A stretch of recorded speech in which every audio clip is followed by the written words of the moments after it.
Welcome to South Beach Sessions. I'm excited about this one because Chris Fowler, I believe, has been hiding in plain sight in the shadows for a long time. You know his voice, you know his face, you know his work because his work is great, but you may not know a great deal about him. I believe him to be one of the greatest success stories in the history of ESPN because you went, and I don't know who you'd nominate for this class, but you went from doing a high school show. I remember watching you. We're about the same age. I was a little younger, and I remember watching as a sports network blossom, hey, who's that guy covering high school sports for ESPN? And what is this entire network about covering sports all the time? So thank you for doing this. I appreciate your time, and I very much appreciate your work because you've been doing it as a professional pillar for a long time. Well, that's very kind. I've admired you for a long time. I'm glad we had a happenstance meeting outside of the men's room of a Miami hotspot restaurant so we could reconnect and organize this. I'm looking forward to it. I would like to get to know you better personally because, as I told you before, I've run into you in the occasional gym in a college town at an important college football game over the years, but I don't know your past. I don't know how it is you became as meticulous as you are. I don't know what your journey has been. So take us through sort of the beginnings of how it is that you grew up, how it is you gravitated to sports, how it is that you decided to make what looks like a dream living. Because from where I'm standing, it feels like you figured some things out about life balance, about how to do work meticulously. It's hard, but also to choose exactly the life you have around your work. Well, thank you. I appreciate that. I will accept that. It's a lot of trial and error. I'm 61, so you've been around a long time, made a lot of mistakes, learned from it, hopefully, and listened to a lot of smart people. That's obviously the key, is surrounding yourself with people you can learn from and grow with, and you do learn lessons when you're in that situation. So I like to think I got a few things figured out, but a long way to go. I mean, infinite seeking is my motto. You never stop learning and hopefully improving and growing until your last day. So that's an ongoing process, not to get too deep right away. But no, my grandmother was a sports fan, Dan. That's where it comes from. I am living the dream. Since 10 years old, I wanted to do this for a living. What is this? What is the definition of this? Documenting live sports events and conveying the excitement that I felt as a listener in the early 70s, late 60s in Chicago, when my grandmother was a Cubs fan, would sit in the backyard of her apartment building in a folding chair on a transistor radio, listening to every Cubs game and scoring them in a scorebook for those old enough to know what that is. That is old school. Yeah, very old school. She had a book for every season, and every game of the season was in that book.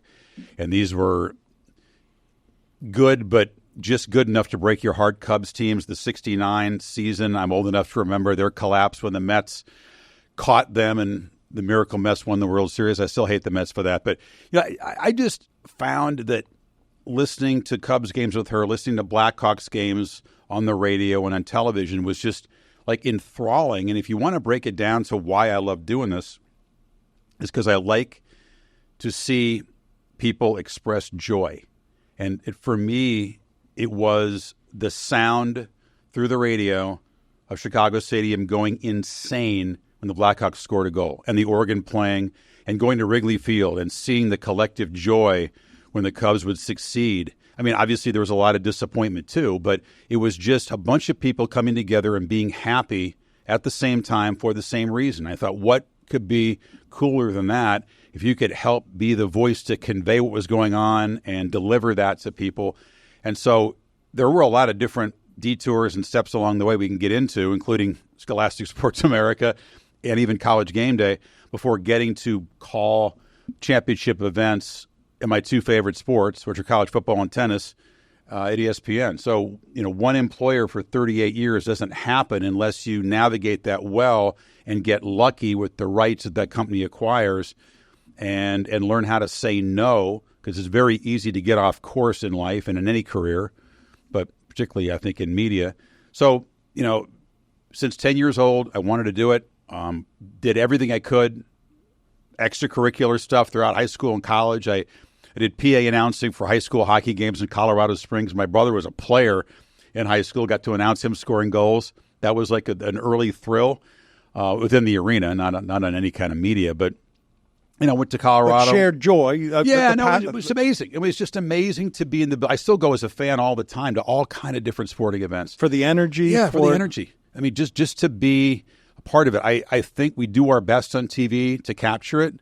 Some sports you could argue are better on TV, but the live experience for me, there's just no substitute. So I think of you as so even, though. It's interesting to hear you say that it's the joy that lures you. Like, of course, you summon it during the big calls, but what I think of you is just maximum professional even. So to hear you say that the magnet for you is just being a joy associate. Yeah. Joy I think adjacent. That's what first got me into it. I know that you're going to have people that are pissed off and inconsolable on the other end of the spectrum as often as you're going to have joyful people. But I think what drew me to it was focusing on how important sports were to people and how much happiness it brought them. And it's been cool over the years to hear all kinds of comments from our customers that how much a show like College Game Day meant to them because it's the first time they sat with their dad or their brothers and watched sports. And that's how they came to have a passion for college football. Or someone grew up, because I've done tennis for 20-some years now, grew up listening to us call Federer or Serena matches, and that drew them to the sport. I can't tell you how neat that is because that was me. I was on the other end of it as a little kid, getting acquainted with sports through the voices that brought it to me. Looking at you at 61, though, and obviously everyone tells you that you look great, healthy, radiant, and balanced. I'll drink this margarita to that. But I don't think of you as a museum, but you now are that. You've covered enough of this history that when you go and do Wimbledon or when you're doing these big games, you have a library at your disposal of experiences. Yeah, and it's fun. It's I don't think of it that way, but you're right. I mean, I just talked about Nadal. He was hanging it up, and Rafa's been the most admired athlete for me that I've ever covered. I probably had the most admiration and affection for him. And the great thing about tennis is you see these long career arcs when it's an all-time great like that. 19 years ago, I watched him win his first Roland Garros title from right behind his Uncle Tony and his family in the stands because we didn't have the rights to broadcast the final, so I just went and sat with Brad Gilbert in the stands. That was 19 years ago. He was 19 at the time. He's now 38, so half of his life he's been winning the French Open. And I was there to see the first one and quite a few others since then, and then just watched on TV and tried to put into words how I felt about that. So, yeah, I guess when you've been around long enough, you are blessed to be able to see the entire career arc, as you can, of many athletes you covered in various sports. And there's a richness to that. I don't get that in college football. The career arc is about, 2 years, 2.5 years, right? But in tennis, I've had the chance, and other sports I've covered too, to be able to see the growth of an athlete as a person and a player, and it's I don't take that for granted. Why is Nadal your favorite ever? What he has brought to every performance he's given on the court, the grit, the competitive spirit, the fight, the willingness to suffer, to dig deep within himself, to do whatever it takes, the humility. He's grounded. He's a family guy. He practices the way you're supposed to practice. He has done a lot to grow the sport by the way he's acted off the court. Just all of those things. And that's not me. Everybody that's covered him would say that. All of his peers, they were paying nice tributes to him when he lost the other day in Paris, and that's the last time he's going to play that tournament. And I heard everybody from Coco Gauff to Sasha Zverev, the guy who beat him in that match, talk about what he has meant to them. And that's really a lot more important than what he's meant to me, is what he's meant to the sport and millions and millions of other people. Are you someone, when you talk about, I associate you with, because of the work, I imagine you to be very willful and meticulous. When you talk about the suffering of Nadal and the craft of what it is that you do and what goes into it, the product I get on television is a very polished one from you. But I imagine, just watching your career arc, that you're probably obsessively and insanely meticulous. That you must be sort of unreasonably meticulous just from watching how, I'm telling you, since watching you covering high school, I'm like, that dude knows how to do television. He's perfected the sculpting of how people learn the doing of this. Again, that's very kind. There's no perfecting because you don't chase perfection. I don't think it's possible. You just chase constant improvement.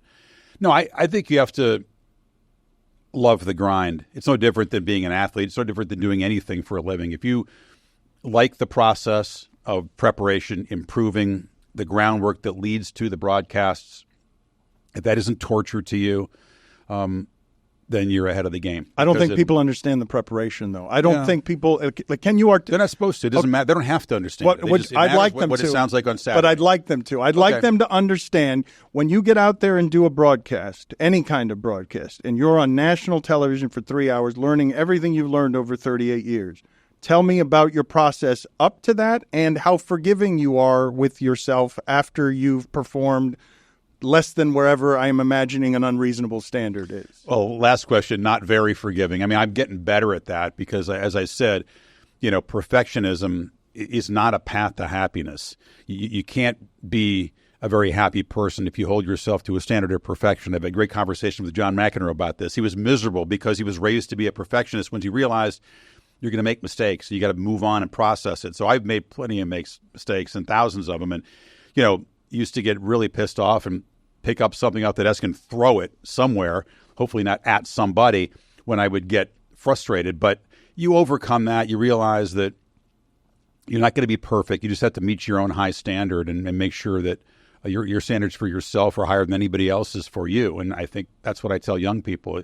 You got to care more about your level of performance than anybody else does. If you do, you're going to do what it takes to be prepared. So, yeah, a lot goes into a football broadcast. A lot goes into a tennis match, even though there's only two players on the court. But, the preparation for college football, I say this, having done NFL games as well and other sports, it's the hardest to do, just the sheer size of the roster and the fact that the rosters change every hour these days in the sport. I mean, it's harder to get your head wrapped around all the names, all the numbers, all the stats, all the history. And you have to learn how to be efficient with your time because you can't grind yourself to the bone and then still be fresh and sharp. Sometimes you got to figure out, hey, all that matters is really what you sound like Saturday night. For years, it was Saturday morning for me. But, you can have a great week of preparation, not sleep enough, not be sharp, and suck. And no one cares what you did on Tuesday, Wednesday, So it's getting yourself in the right position to perform. It's a performance what we do here. So you have to figure out what makes it work for you. Preparation is confidence. I say that. If you're prepared, you can handle the situation. But it's also important to know when to back off. I don't anymore stay up till 3 a.m. studying my chart just in case the backup left tackle goes in the game, and I want to have a story about his grandmother. Okay, the diminishing returns, right? You have to know when to throttle back. There's just too much to learn in college football. Tennis, okay, I should know everything about Djokovic and his opponent in a big match. I mean, there's just no excuse for not knowing that. But college football, you might see a team once or twice a year. You do what you can. You watch as much tape as you can, but at some point you got to pull off, and I'll go to the gym or go for a walk or meditate so that when the light comes on, you're going to be in the right frame of mind. I'm going to pin you down, though, for a Saturday night performance. For the people who might think it's easy, Chris Fowler shows up and he's just going to do Saturday night and he's going to leave 3 hours later. Explain to them what that week is like now that you've arrived at a place that you could work smart and not just work hard, that you can be efficient about it. I'm guessing the workload is still pretty unreasonable. Yeah, I mean, we're doing more and more. What Herb Street does, a couple of games a week and a pregame show. He's a lunatic. Yeah, he's a lunatic working that. I don't know how he does it. He keeps his energy up somehow. I believe in doing less and trying to make sure that I can do the best I can at each thing. But still, there's not really a bunch of time off in the week. College football, you're looking at that team's recent game on Sunday, Monday. You're beginning to spin it ahead. You get your chart. You start to fill your chart in. You have conference calls with coaches and players. You have in-person meetings. You look at a lot of tape. You need to look at least 2 or 3 complete games of a team, especially later in the season. You got to pick and choose. You can look at chunks of games, but looking at tape for play-by-play is important too, even though it's mostly an analyst realm. You have to be familiar with what they've done so that you don't just parachute in and act like this game is a singular event and isn't part of a season. That'd be foolish. So time is spent doing that. There's so much information out there now. It was very different. I'm old enough to say that I started doing game day almost in the pre-internet era. The internet was just getting up and running. There were very few websites that had college football information on it. And so you could sound really smart if you told people in a national platform what was going on in Eugene, Oregon, because you're able to read the Oregon Register Guard online, which no one knew how to do. Actually, I had some ways to get at these out-of-town sports sections. Like, God, this is so primitive. when that wasn't easy to do. Right. Now, you had secret access to newspapers in other cities. I had a website called ecola.com. You could link to all these local sports sections and read what the beat writers are writing. Now, of course, that is baseline. That is the beginning, not the sum total of your preparation. But the audience is so much better educated. And these big college games, there's so much on ESPN and other places that you've heard 10 hours of content on that game by the time we get in the booth. So you better come up with something different or fresh. And that's where sort of, you explore other ways to get information that's proprietary or not out there for easy access all week long. And that helps too. Grandma and shared joy is where it starts. How supportive was the family? What was the upbringing around you deciding to choose sports as a livelihood? Because it seems unwise. They were supportive, but clueless, basically. My parents were not sports fans. They were in the arts. My dad was a theater director, a professional theater director and professor of theater arts. My mom was a choreographer. They were very much in the arts world in the 70s. They had interesting parties at the house, interesting characters who dropped by.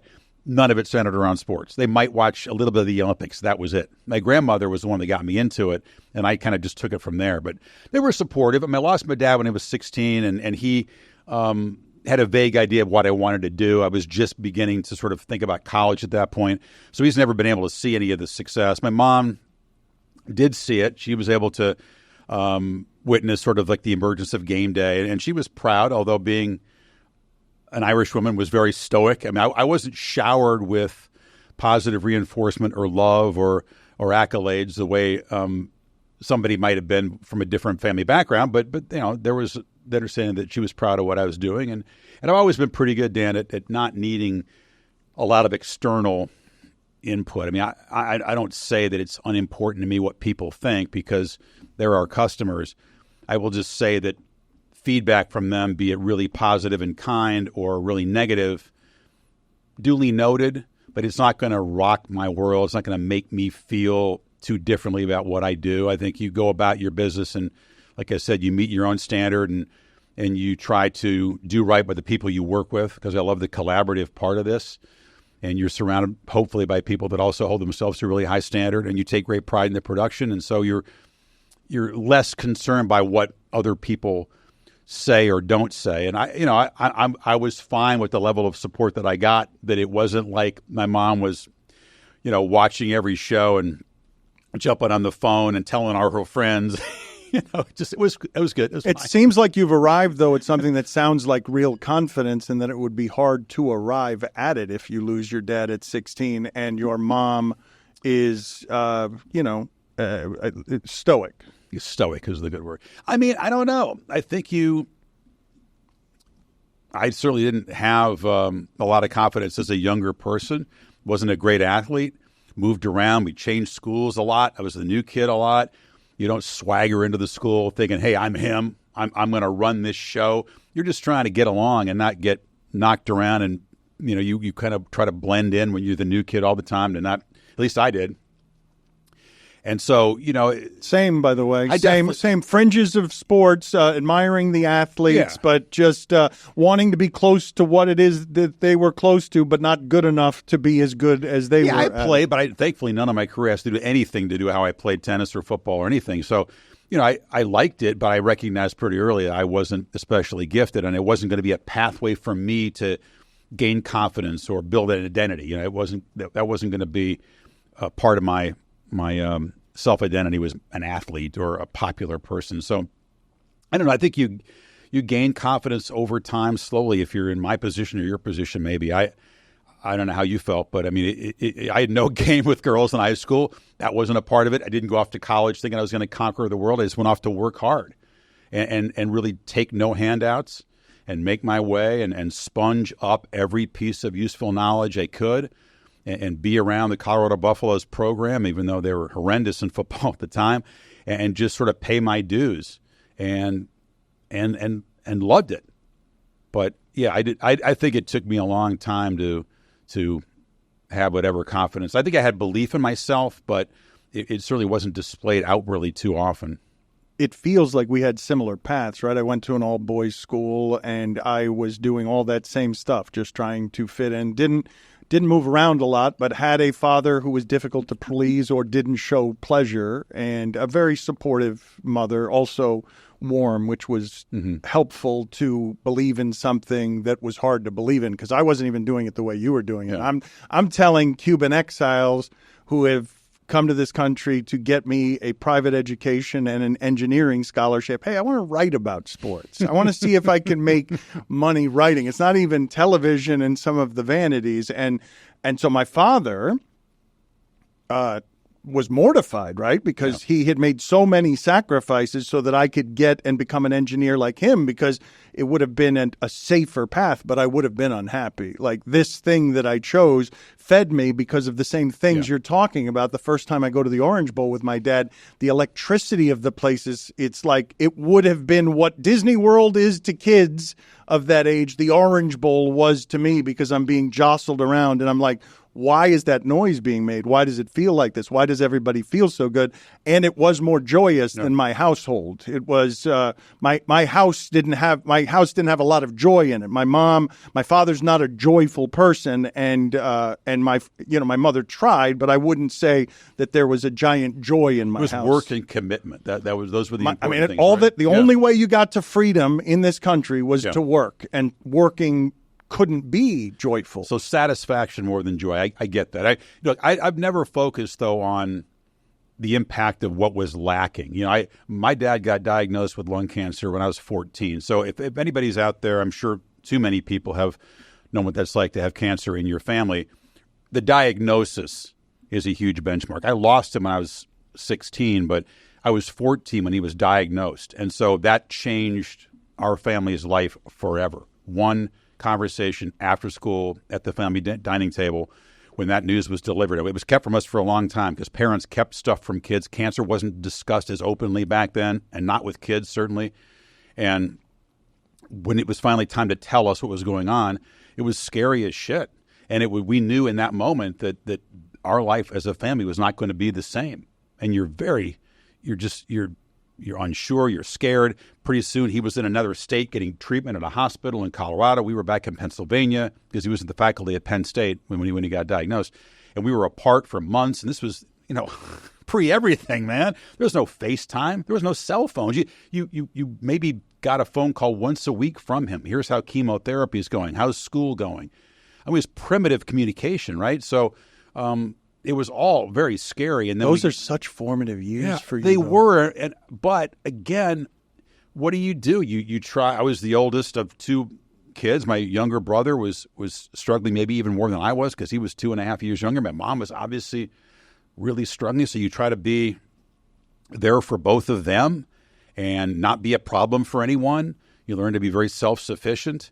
And I've never focused on, geez, that really sucked that I didn't have a relationship with my dad beyond 16. As an adult, I'm envious of that to some degree because I think it's a rich experience. He never saw any of my success.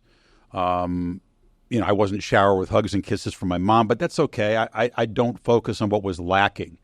I focus on what I needed to do to navigate through that. And as I said, be really self-sufficient.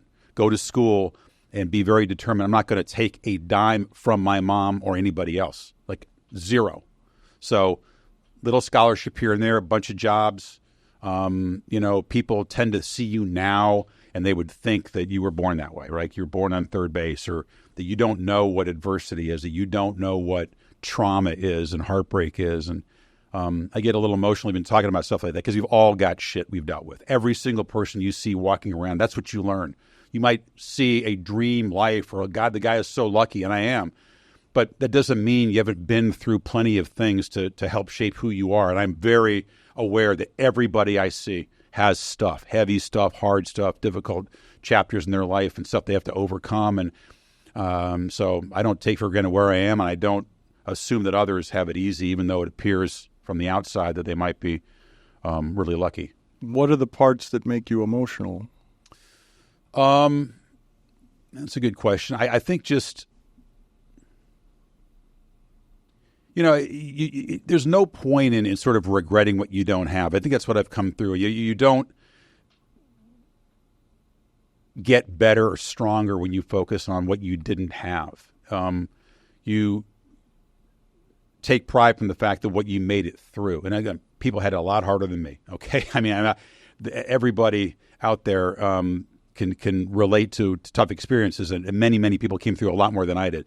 But I just think that it's powerful stuff to think about how both parents really suffered. Both parents really suffered from poor health. My mom had Alzheimer's.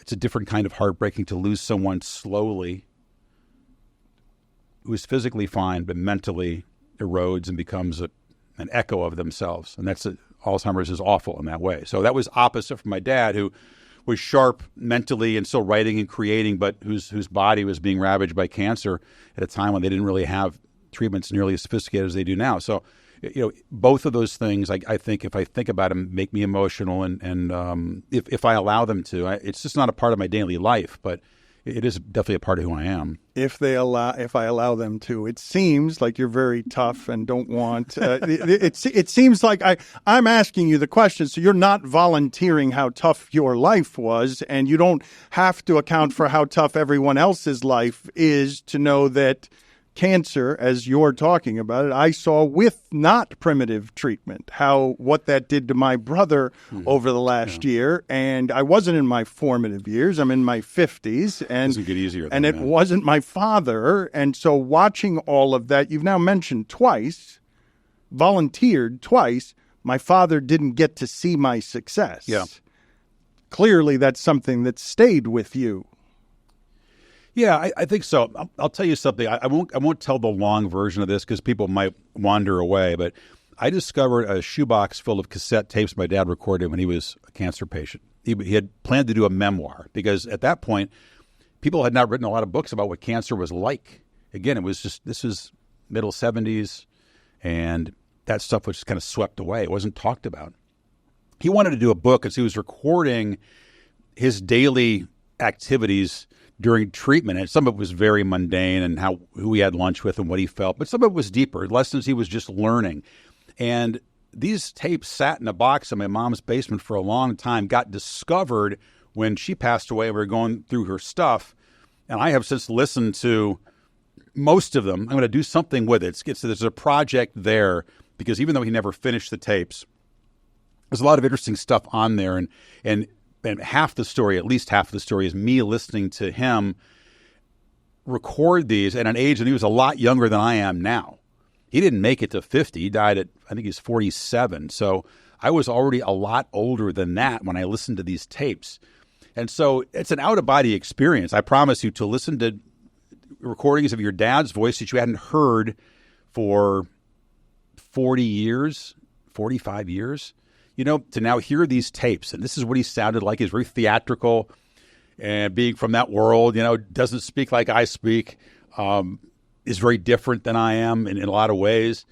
And to process, this is his voice as he is suffering, what his daily life is like, and then coming to these epiphanies that every day is precious and a simple lunch with friends is priceless. I'm sure you had conversations with your brother. You realize when you know your time is not limitless, that these things are precious. And he was recording it, and my reaction was basically like, no shit. I mean, he figured that out when he was a patient, but that was so long ago and at such a younger age than me. I've known that for a long time, maybe since I'm 16. That we're guaranteed nothing. When you have cancer in your family, it was 3 brothers of him, not just him, that cancer took. You don't assume you're going to live to 90. You don't assume you've got plenty of time to do all these things because I'll live forever. The mortality is in there. And so I think I've approached life like don't put stuff off. Time is precious.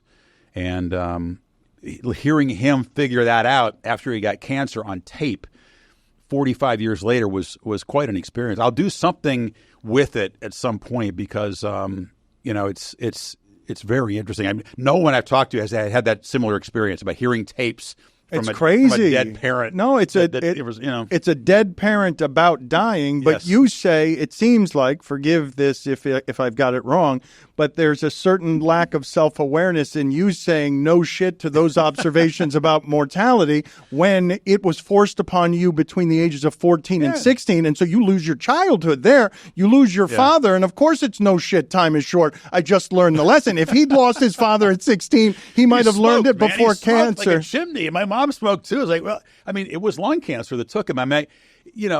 So yeah, he should have known. But it's just like when someone says, hey, there's power in something simple, just having a conversation on the phone with a friend and sharing this and that and just taking a walk in nature, there's power in that. I've known that for a long time because I've known that we're not guaranteed things. So to hear him arrive at that conclusion in his mid-40s when cancer was staring at him was just an interesting experience. That's all. When you say you've known it, though, you know it because your dad died. I can't imagine that not being a thing that shapes you like instantaneously. Yeah, losing teenage years to the realization that life is short. I don't want to feel like I walked around every day fearing a short life or fearing cancer. It's appreciating small moments. It's finding real happiness. I choose not to be morbid. I take care of myself. My penchant for obsessing about health and wellness, I'm sure, comes from that. It doesn't take a genius psychiatrist to figure that out. That I try to take as good care of myself as I possibly can. But no, you realize that the small things matter a lot when you have them taken away. It leads us to why you would seek out joy and why you would find it on a wilderness hike, because you're just enjoying the precious moment of being connected to being healthy. I'm alive and grateful. I celebrate every day that I'm healthy, that I can get up and move. And so I have a hard time being sedentary and inactive. It drives me crazy to sit for long periods of time and not do something because I just take great joy in activity and health and moving around. So where does that come from? Do you think it's in here somewhere? Like when you think of restlessness and activity, you've mentioned that your parents were performers. You don't strike me as somebody who's naturally inclined to performance. I was scared to death to step on stage. I had a lot of opportunities to be in theater as a little kid. You jump out there in some Shakespearean thing, my Lord, here cometh it. I was scared shitless of that. I associated live performance with tension because as a production was getting ready to be launched, my dad would be nervous about it, and he had hit a temper, and he was wound up. And so that's what theater meant to me, was tension. So I took acting classes. It was definitely not for me. And I was scared to death to give reports in class. Oral reports I didn't like public speaking at all. When I first got to ESPN, you figure out you better get over that because they're going to pay you money. And, it's stupid to be scared of standing in front of a group talking to people. But none of that was natural. But no, the appreciation for nature did come from my parents. We took a lot of hikes, and they're both from Colorado. We spent time out there. I still do every summer. Feel very connected to them and myself when I'm out in the mountains. That's kind of my happy place. So that's always been there, even pre-cancer. Just the wonders of nature in all its many forms. I like living here in Miami because I love seeing the trees, and I love swimming in the ocean, and the color of Biscayne Bay is something that I just cherish every time I drive across the causeway. I just love nature in all its forms. And so being healthy enough to get outside and enjoy it is like something I'm grateful for every day. You mentioned your father's temper, and you mentioned your own when you're frustrated with a mistake you've made, and you've I don't have a big temper, though. I'm nowhere near him, I promise you. No, I don't know what his temper is. I just want more details on the mistake that gets the thing thrown. I want to know, even though you've outgrown it, I want to know when you say you're unforgiving with yourself, because I do imagine again, I'm making assumptions. I don't know you this way, but I assume that you're very tough and that you're very tough on yourself. And so when you're throwing the phone or whatever it is you're throwing, what is the nature of the mistake that makes you ravage yourself unreasonably, even though you don't do that much anymore?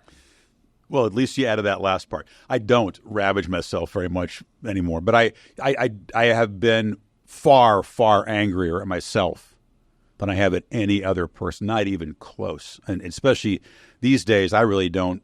I've never raised my voice or yelled at anybody at ESPN in all those years, except for one person, somebody that I actually really love, and that's Dick Vitale. But that's a TV story that I've told at his event. But I lost my mind because he drove me to it. No, but I don't. Temper is not really a part of my game, especially to other people. I will. I actually, people who think all they see is intensity and hard work. That's what they thought about game day. For this guy doesn't take a lot of joy. I've had people, really smart, sensitive people, tuned in people who know me well, like Tom Rinaldi, take me aside and say, I know you enjoy this show, but can you show the joy more? I said, yeah, sure I can. I mean, believe me, I'm very grateful to do this job, but it is such hard work that comes first, right? You meeting your standard and the responsibility of that particular role in a show like that. You are the point guard, the quarterback, whatever. People take their cue from you, for better or worse.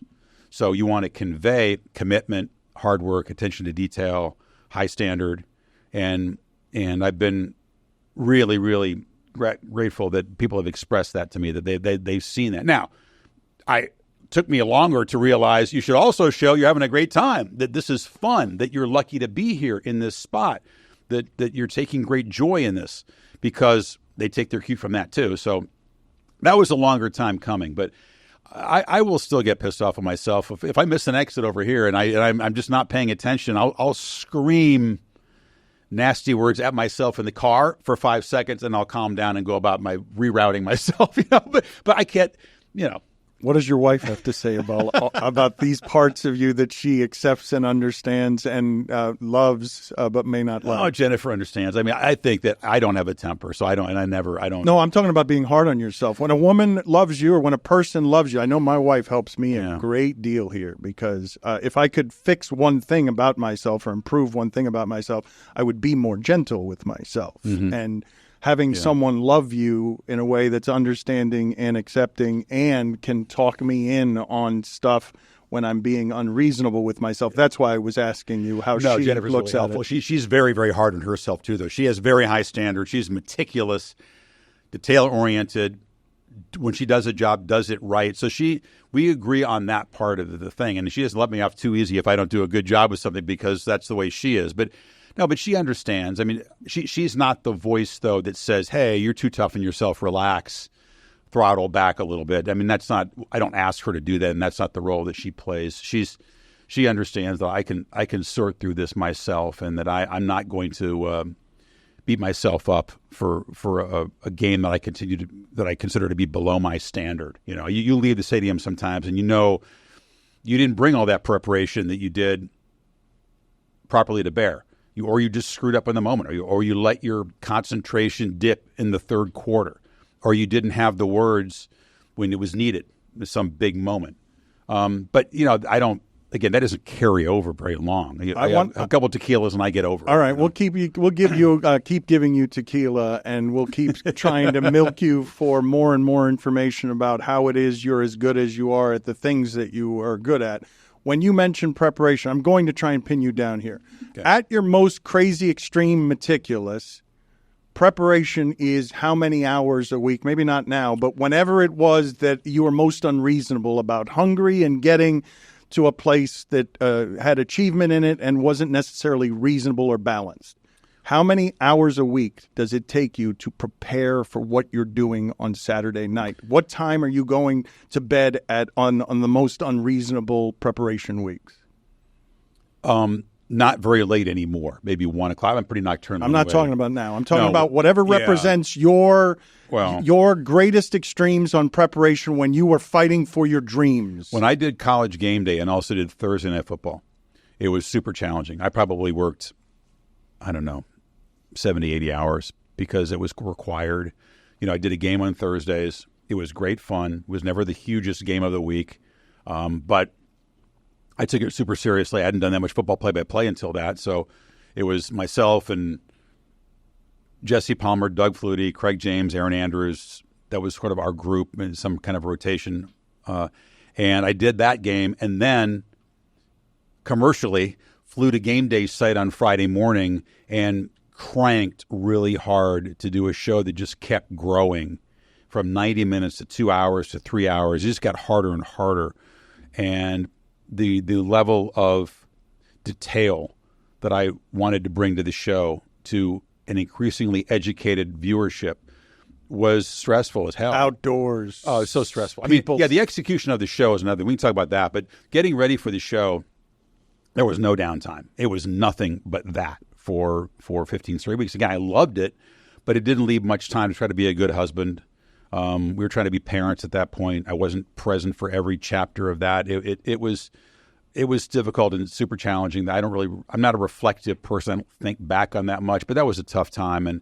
And again, you do what you think you need to do to meet your own standard and not disappoint yourself. And it was a lot of work. When I stopped doing the Thursday game and just did game day, I could breathe a little bit.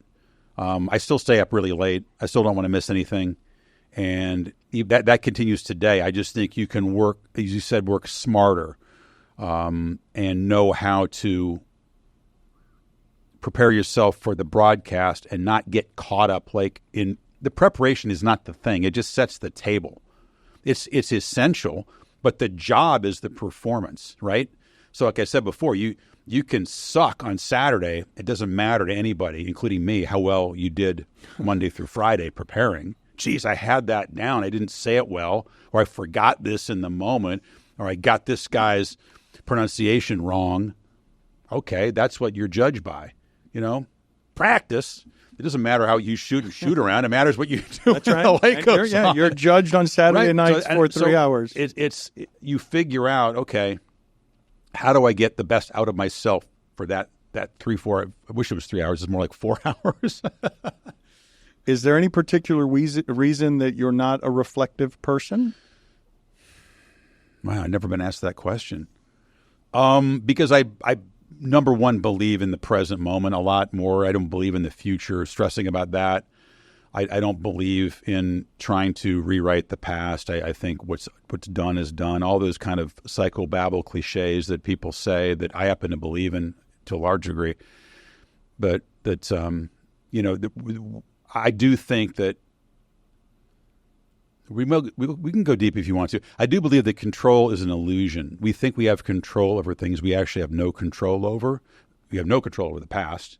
I don't believe you have that much control over the future, except you can put yourself in position to succeed when the moment probabilities, arrives. Try to play probabilities, but it's not control. So what you're doing now to get ready for that moment, where preparation meets opportunity, that's luck. I believe that. So it's what you're doing right now to get ready for what might happen, but you're not stressing about what's going to happen in the future because we don't control that. So I think I've just learned that one way to take stress out of life and to be a happier person is to not spend too much time looking back or looking forward. What a wisdom, though. Like I read an entire book. Eckhart Tolle wrote about the power of now, and he writes about fear, regret is the past, and fear is whatever it is you think you suffer control much in the more in our future. imagination than we do in reality.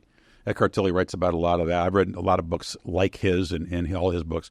What we imagine could happen, far worse than what's usually going to happen. I mean, 9 times out of 10, we're imagining stuff worse than will actually confront us. But what a great thing for you to have learned. Like, how did you arrive at the path of looking for these kinds of nuggets of wisdom? Those are self-help books that you're reading about how to get to something happier, and you seem to have you're living it. It seems.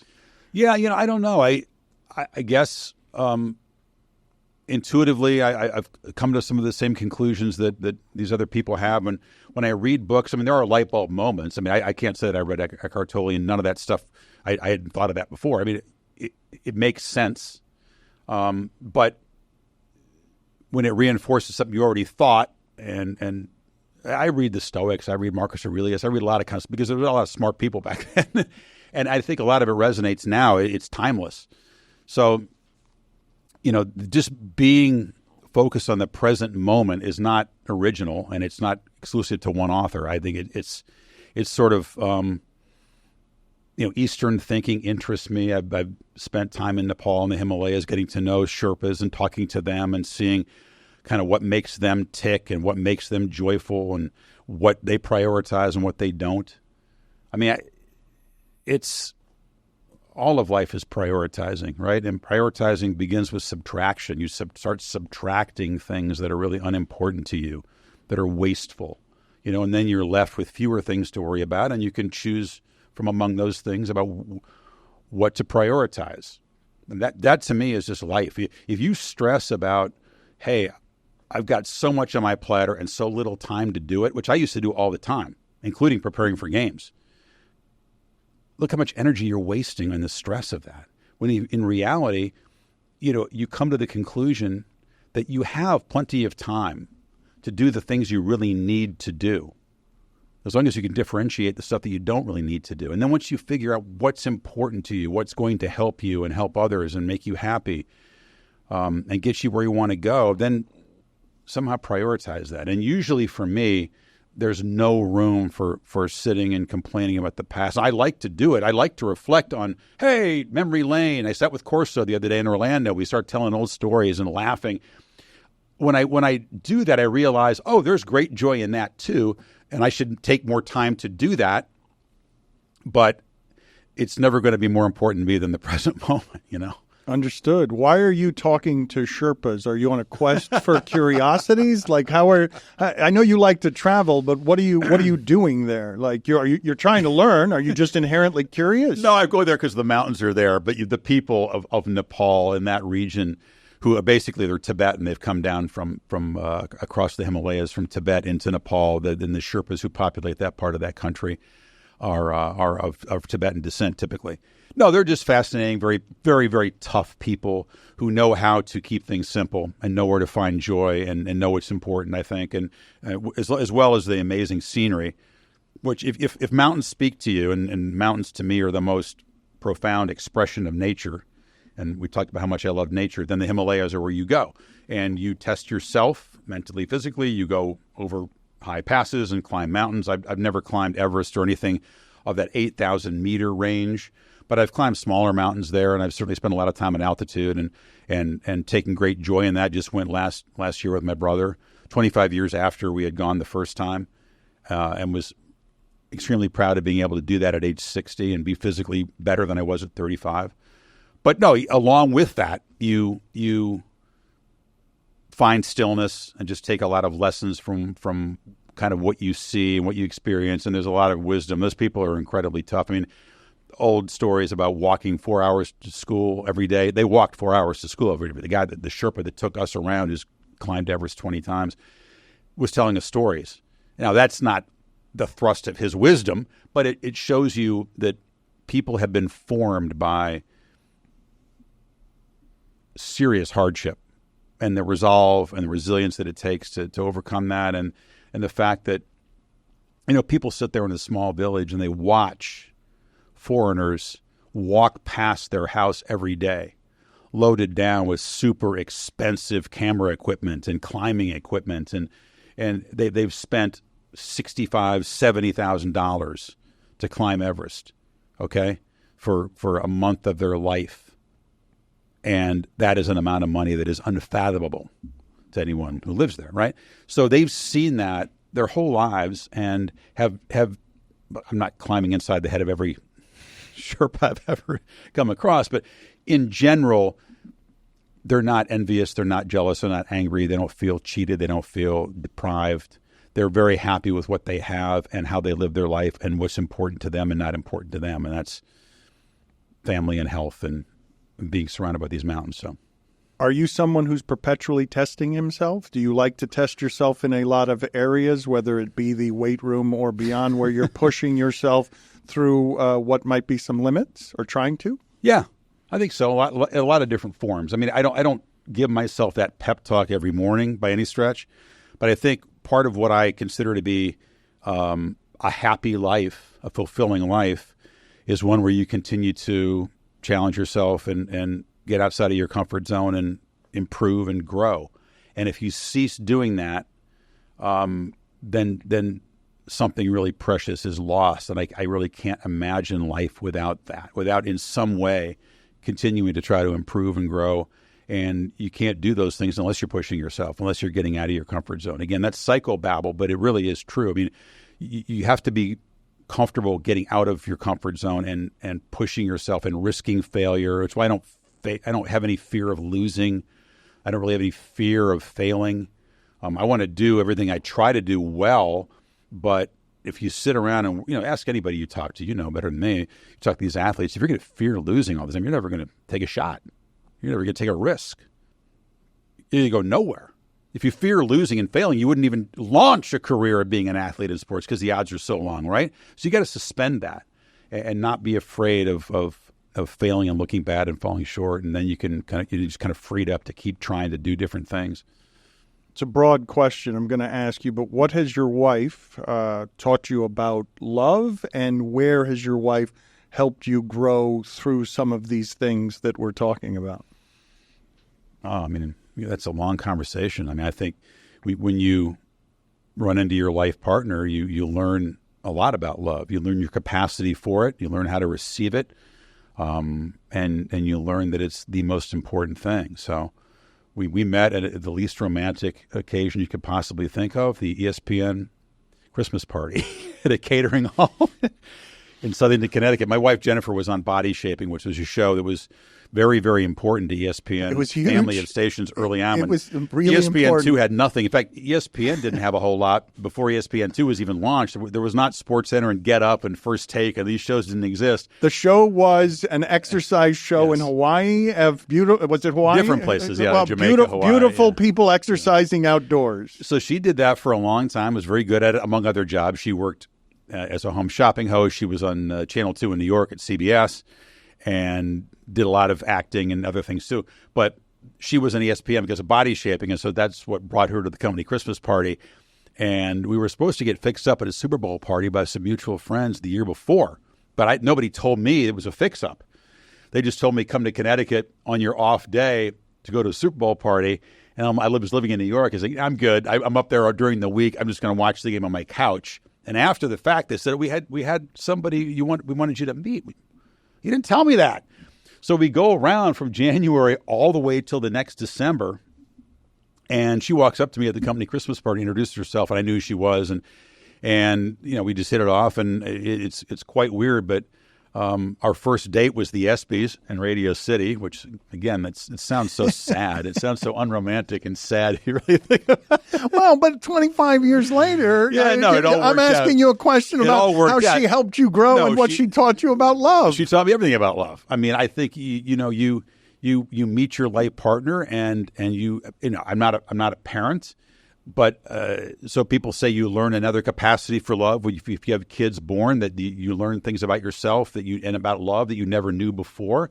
I'll accept that, but not having experienced that, my growth in that area and knowledge of love comes from Jennifer and I falling in love and getting married and spending 25 years together, almost 25 years together.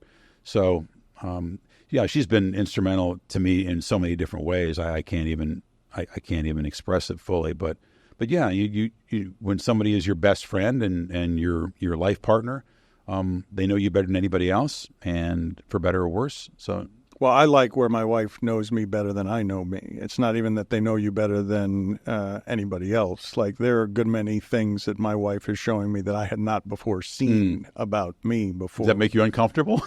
I mean, I would say uncomfortable only in the places that you're speaking about when you say it's psychobabble, to say that you have to go toward your discomforts to learn something new, to grow, to... Yeah, true. It makes you uncomfortable. You understand that it's still, she means well. It's for Oh, but your own it's not. benefit. It's not even. It's. But the thing is, this is. God, it's funny to say because she's the only one that figured these particular combination keys out. I have to see it for myself. It's not because I'm going to be nagged into changing. Like I did all of that my whole life before marrying her. Right. That's not what's happening. It's that I love this person so much. I want to be what this person thinks I am, and so when I see things in my behavior that are patterns from that I just saw in my house and I didn't know that that's not necessarily how it has to be, or I'm just not paying attention because I'm just not thinking about the things that have to be conscious in a loving relationship where you have to be unselfish about things. No, I'm deeply grateful that she shows me these things. It doesn't mean that I enjoy seeing them, but then I can get to work on them. I'm never going to work on them if it's just forever blind spots. But getting married later, see, I was 36, I think, when Jen and I got together, and she was 32, 31, 32. So you've lived quite a bit of life, and you've experienced things, and you're not coming up together as kids. And so there are challenges because I think, if not fully formed, you're largely formed by that stage in life. Well, but I thought I was. That's the thing. I would say that I would have argued before meeting her. I would have argued I'm formed. Men are formed by 50. There's not. I mean, we can talk about wisdoms and things that you can learn and always want to be growing, but that clay can get resistant and harden. And Good so if not for her, I think I might have ended up in something that would have been unwilling to change so readily because I'm doing it in the name of making sure I take care of somebody who deserves it. You should tutor me in how to be ready and willing to change then in fundamental ways. I do find that hard. I do think I am who I am. I think that obviously you need to respect the wisdom of your life partner and understand what she's telling you and be willing to adjust.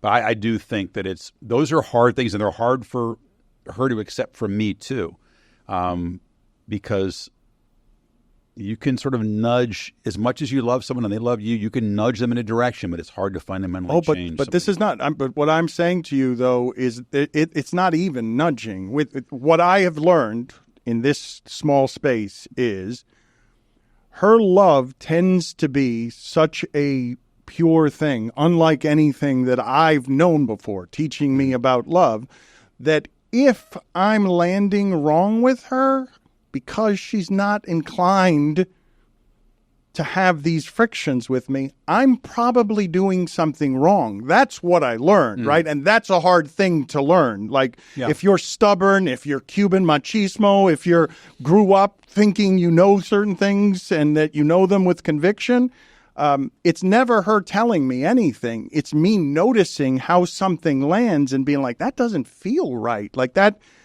I'm doing something there that I shouldn't be doing it. And then I start tracing what it is that is in my past with my parents and what I saw in my house. And I'm like, oh, well, that's what I learned. I think that's wise. I think a lot of women listening to this would say, yes, they would stand up and cheer what you just said, because that's a hard thing for us to do as men, I think. I admit that in myself, too. And you don't see the value in it, though? I do see the value in it. I do see the value. Of course I see the value. But because you seem like somebody, you've accrued wisdoms, and to go with the Popeye, I am what I am, when you're still trying to grow at every turn, seems unnecessarily stubborn. I said I am what I just think that you figured out, I mean, when your partner, as much as you love them, does think differently than you and sees certain things that are fundamental to her and to you differently. Right. You can bang heads on it because you're just not going to find common ground. And so we have different ways of thinking about certain things and approaching life in ways that I have learned limitless things from her and what she's experienced and how she's developed as a person. And she's come through a whole lot. Talk about stuff, So, but it doesn't mean that we're going to find no. That makes sense. Yes, on fundamental disagreements, you're going to have fundamental disagreements. You don't hang around for 25 years. Look, we just got this would be one of those agree to disagree things. I am not going to see it this way. We do not see social media the same way. She does not understand why I ever want to pick up this phone and talk to people on Instagram. Just will not get it.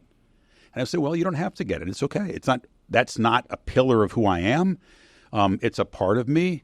My dad was a professor. I like to help share stuff with people. I don't go on there and say, you must, or even you should very often. I just say, hey, I made mistakes. Here's what I figured out. For me, here's an idea or two. Consider this. And that's the way it's presented. But, how do I get off talking to strangers and telling them anything about anything? That's we have to disagree on that. Right, one, right. okay. Well, but yeah, no, and I understand that also keeps you from being present. Social media keeps one from being present. But also we need it for our work. And you just mentioned a little while ago the idea that you need to keep up. My guess is that you have to be competitive and hungry no matter where it is that you've arrived in life with success, and you feel the need to keep up with where everyone is because we're aging. On social media? I don't know about that. I need it for information. For course. what I do, the reason I said it, I was putting my sensibilities on you. I don't want to be in the phone. I prefer to get out of the phone. But there are certain things because of the daily necessities of what I do. I gotta check and see who won at the French Open today when we get done. As an information getting tool. I mean, we don't open actual papers anymore. I mean, but I think she means, why share with strangers anything on that platform? Why do? It's not your job to do that. I do sports videos. I talk about sports sometimes on there, but most of the time I don't. I'm sharing whatever else is important to me. When you're not a parent, but you think you've learned a thing or two, I don't go up to strangers on the street who are college age and go, listen, if we'd had kids that had been your age, so you're going to have to listen. I don't do that. But when I'm asked for help, I get pleasure in trying to help someone understand something that maybe I can assist with, You have life wisdoms accrued. You're allowed to share them. Thank you, Dan. Before we get out of here, I wanted to ask you about both your experience with a college football video game that everyone is excited about, and whether you think that you've given EA Sports college football the ability now, with what it is that you did for them for many, many hours, to replace you with AI. Of course, they'll replace me with AI in the future. In the future, have you realized that you've just given them the entirety of your career as soon as they figure out? It's a multi-year contract. I'll say that they can't do it after the first year. When the contract runs out, they can let machines do all of it. I think that's a whole other conversation. You could do a podcast only on the looming dangers of AI. No, first of all, the video game was great fun for me. It's an important part of the college football landscape because people approach the sport very often through the video game. It hasn't existed for 10 years. ESPN blocked me from being involved in the first version of that game because I was a staff employee. They could do that at that point, and they were supposedly going to develop their own video game in competition with EA, so they didn't want me to be involved in it. It really bothered me because it's a part of the pop culture of the sport. And now that it's back and it's been gone for 10 years and it's like mind-blowingly advanced, the players are involved. NIL has opened the door for you to pick your team with names on back of the jerseys, and the level of technology in the game is staggering. Way too hard for me to play. Like I have a PS1, which doesn't work on that game anymore. You have to have a PS5, I think, to play it. But just being involved and putting your voice in the game is flattering because it's just another outlet for what you do. And when somebody is playing a video game and they throw a 75-yard touchdown pass and they're playing Ohio State versus Michigan, they want the voice narrating that to be as excited as they are. And so that was the challenge. They wanted your voice. For years, they wanted your voice. Well, thanks. I mean, they wanted some voice. It hasn't even been around for 10 years. So I think people are psyched that it's back, and I think it's going to explode when it goes on sale in July for that reason. I've just gotten a lot of really positive feedback about the fact that the game's even returning. When people actually get a look at it, we were up in Orlando about a week ago, and people were shown for the first time just how amazing the game was, bloggers and insiders. And I think it was embargoed until really recently, but now I can talk about it. It's pretty mind-blowing what's out there. And so, yeah, I mean, I wanted to do that really, really well. And 115 hours spread out over more than 2 years as they developed the game. And it wasn't like an intense amount of time in any given week or month, but over a couple of years, we got everything that could possibly happen in a game recorded, and including stuff that would never happen in a real game, but happens in video games where apparently people punt on second down sometimes because they lose their mind. But we're ready for that too. But no, they played back a simulation of the play that I described. Ohio State scores 75-yard pass, first play in the Big House against Michigan, and played back what the computer had stitched together as my call. Because you don't do a complete call. You do everything involved in a long play. He's rolling right, looking deep, has a man, caught, in the clear, touchdown, Ohio State. That's like 6 different little pieces of information you've recorded at different times that the algorithm somehow knows how to stitch together based on what the controller does. It's crazy technology, right? But when you do that, it didn't quite sound right to me because this is pretty granular, but anybody who watches sports, who's seen Chris Berman lose his mind on, NFL highlights at the end of a day on Sunday, all right? You have no idea what that's actually like in person. You've seen it, but the intensity level in the studio is, I'm holding my hand a foot over my head to get to where it is eye level, okay? Because the process of putting it on a screen, filters, everything, it's the same thing. You know how to do it. Well, in a video game, I found it was the same thing. I had to go crazy in a little padded room in my office down here in Miami Beach. Inauthentic, faking emotion. Faking it, trying to put yourself in a booth and imagine that situation. And then bringing a level of intensity that's very natural in the moment, but very unnatural. And then trying to do that, by the way, again and again and again, because we were calling these high-energy, crazy touchdown plays, probably half a season's worth would be squeezed into 1 3-hour or 4-hour voiceover session. So you're losing your voice, you're losing your mind. It's a very unnatural experience. We finally figured out how to do this. Let's not quite do that. Let's have some regular 3-yard gains, and then we'll mix a touchdown call or two in there. But there was one day when I went into the room and said touchdown Air Force, which is the first school in the alphabet, down to Wyoming, and just went down there.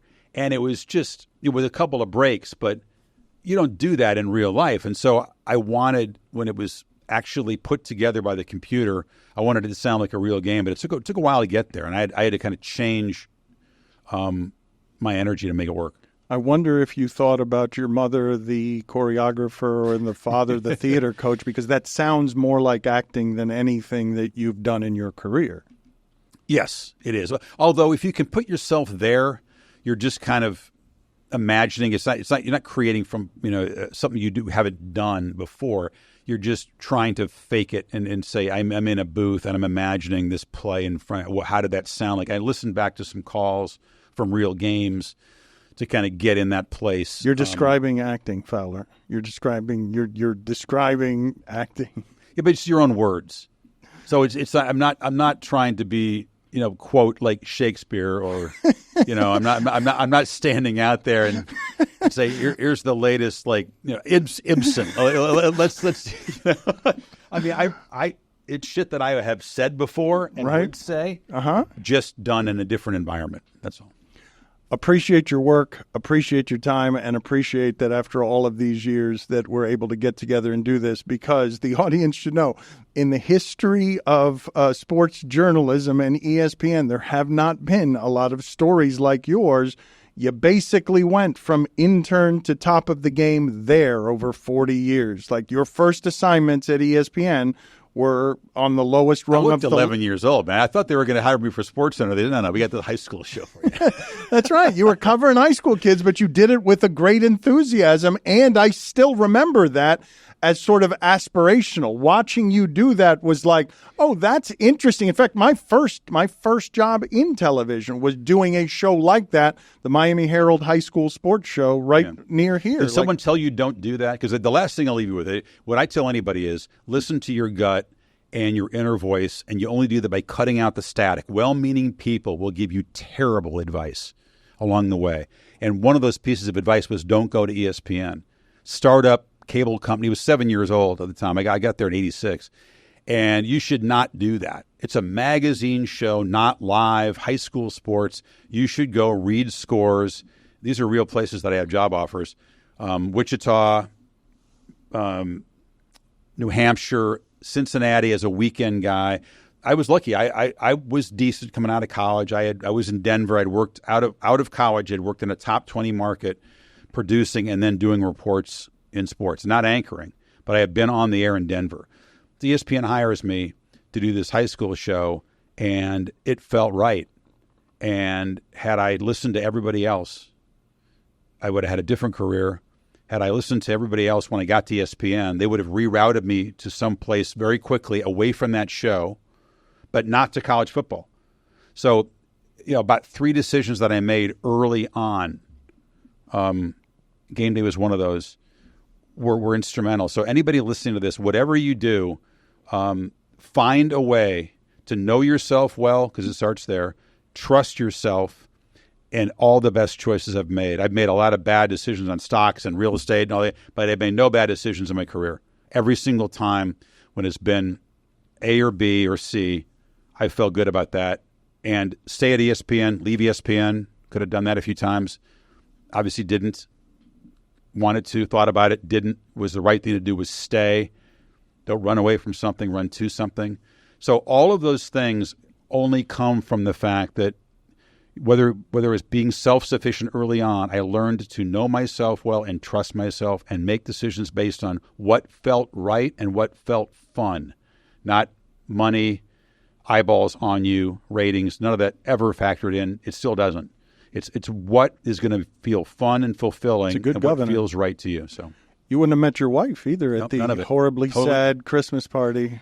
Very, very different career in life, yes. What is the most tempted that you were? Which is the most difficult of When I was pissed off about how things were going up at the company, when I felt unappreciated, underpaid. Yeah, I mean, we all have. You don't work at one place for 38 years without having chapters, as you know well, right? Yeah. Everybody has who's worked there. Every single person, right? At any job, not just on air, has felt that. And probably every other company out there too. So, you just learn to check your ego, check your temper, and make a sound decision, as tough as it is to swallow it. It's the right thing to do. You toughed it out to have what looks like from here. I don't know if there is other stuff that you wanted to do aspirationally or ambition-wise, but it seems to me like you have at ESPN the exact job you want to have at ESPN.